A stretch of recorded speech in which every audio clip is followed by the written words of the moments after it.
I had no choice but to go in, and I hear the screams in my heart.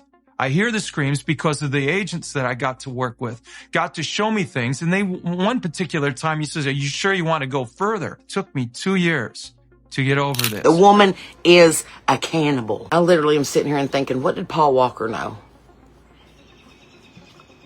What did Anne Heche know? Human sacrifice? Yeah. I mean, we do that. Kinda. We do. Yeah. The human sacrifice aspect is alive and well in our society. They put it in our faces every single time. I start looking at about age 6, sometimes earlier. Because of my trained eye, I can see potential. Joe Rogan doesn't cry. This is a man who has interviewed war veterans, UFC fighters, and former CI operatives without flinching once. So when he sat across from Caviezel and Mel Gibson and the tears started falling, you have to ask yourself, what exactly did they tell him? Because whatever it was, it broke him. And it all leads back to one woman, Ellen DeGeneres. Now, before you say this is just another celebrity conspiracy, stay with me, because this isn't about her talk show getting canceled. It's not about the toxic workplace allegations. It's not even about her very cozy friendship with certain political figures that had everyone raising eyebrows. What Caviezel and Mel Gibson brought to that table goes so much deeper than any of that. And once you hear it, you'll never look at Ellen's smile the same way again.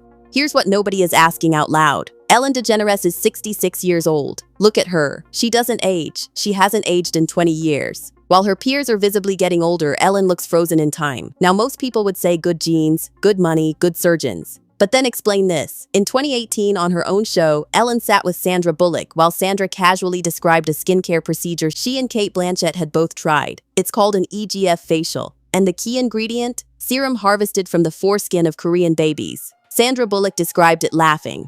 Ellen reacted like it was the funniest thing she'd ever heard. The audience laughed. Everyone moved on. Why is harvesting biological material from newborn babies for celebrity anti-aging treatments funny? Why is that just a talk show segment that everyone forgets about by the next commercial break? And more importantly, how far does that logic extend behind closed doors? Because Caviezel wasn't laughing. And he wasn't talking about green juice and Pilates either. He was talking— They put it in our faces every single time. I start looking at about age 6, sometimes earlier. Because of my trained eye, I can see potential. Take that girl, for instance. You may think not a chance. I see her differently. Loner type, others hate her, weird eating habits, looks extremely moody, basically all the outer signs of the future supermodel. Now, it's my job to nurture those qualities, and maybe we have a winner on our hands. How are you doing in school? You liking it? I hate it. Good. How about grades? Who cares? Exactly. Nobody. What about the other kids? Do they think you're weird? Yeah, they think I'm a witch with evil powers. Good. That's real good. Keep something in mind. Being different doesn't mean you're a witch. It only means you may become one of the highest paid models in the world, okay? Yeah, whatever. I don't care about anything. Nice touch, kid.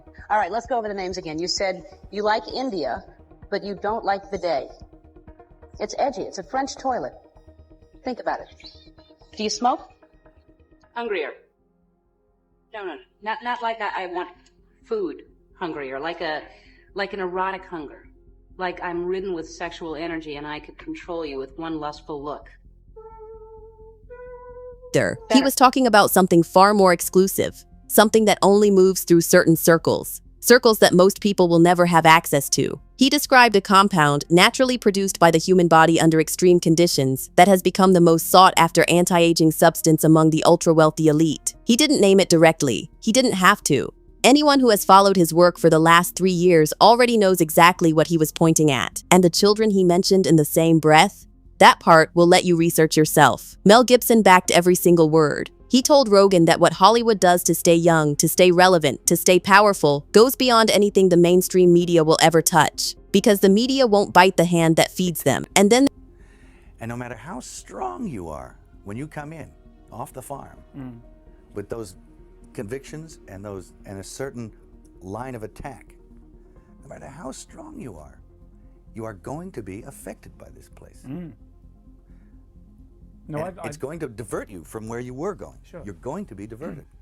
When I came over here, I was in my mid-20s. Right. The first time I really came over here.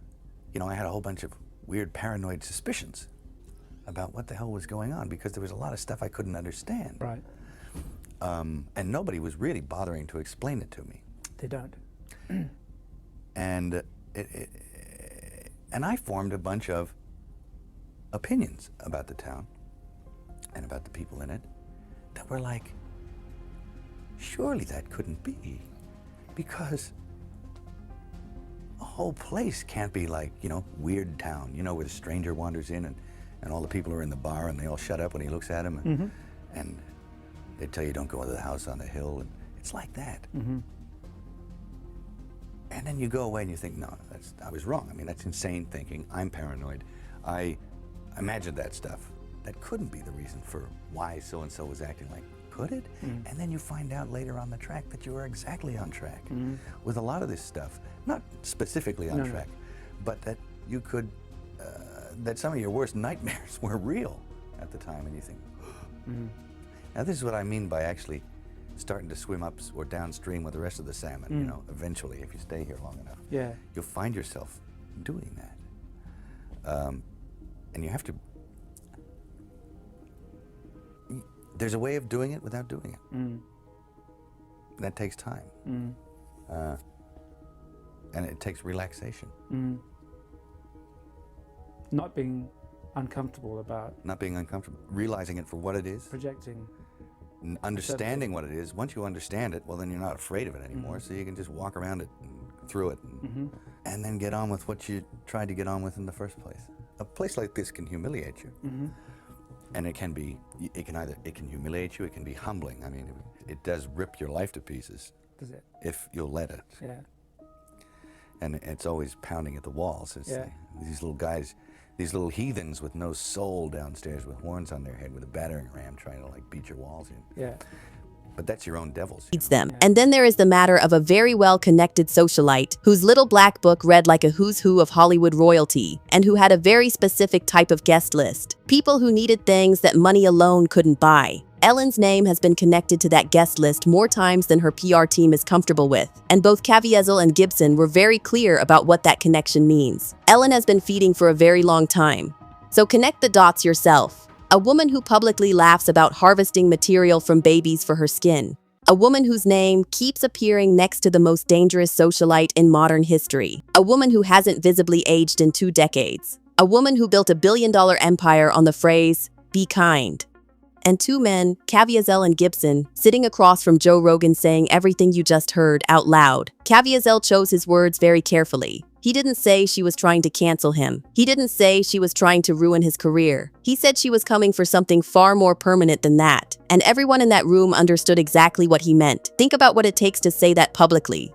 This is a man who knows exactly who he is dealing with. A man who has watched others connected to Ellen go silent, very suddenly and very permanently. Now here is where it gets wild. Because when you put 2 and 2 together, Ellen DeGeneres has had better luck with dead girlfriends than most people have with living ones. In 1980, Ellen DeGeneres had a girlfriend named Kat Perkoff. They had a fight. Kat left. That same night, Kat died in a car accident. Ellen saw the crash on her drive home. She didn't stop. The next morning, she found out it was Kat. Now here's where it gets uncomfortable. Ellen took that dead girlfriend story and turned it into the comedy routine that launched her entire career. She called it Phone Call to God. She performed it on The Tonight Show. It made her famous. She built her billion-dollar empire on the grave of a woman who died right after they argued. Coincidence? Fast forward to 2022, and Ellen's second high-profile girlfriend had been publicly speaking out about what she witnessed inside Ellen's world. You know, every day of my life with her was reaching out to her to make peace. I think it was a very difficult thing for her to trust that I was a woman who could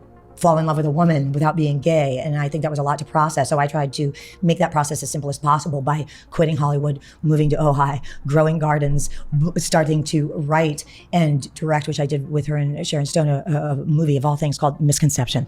And nothing would satisfy her soul. What happened was that I was, through the circumstances, shut out from things that I cared about. And in order to make her feel that she was being loved, I would erase those things from my past, such as acting, and replace them with things that I thought would give her a foundation. As we got further and further away from me being able to be in public the way that would please, I began getting further and further away from my friends and my friendships. And one of the things that concerned me very much was that I was beginning to feel shut off and shut down and shut away. And if this answers the question, when I told Ellen that I needed to have friends, she said she did not want to have a girlfriend that needed that. And that is the day I left. She was working on a memoir. She never finished it. Her car crashed into a house at high speed and burst into flames. She was 53, 2 girlfriends, 2 car accidents. One very famous career built on the first one's death. Draw your own conclusions. Real friends don't go after something more permanent than a career when someone tells the truth about them. And real friends definitely don't build empires on dead girlfriends. Jim Caviezel is still talking, despite everything. Ask yourself why that makes certain very powerful people so nervous. If this reached you, share it before it disappears.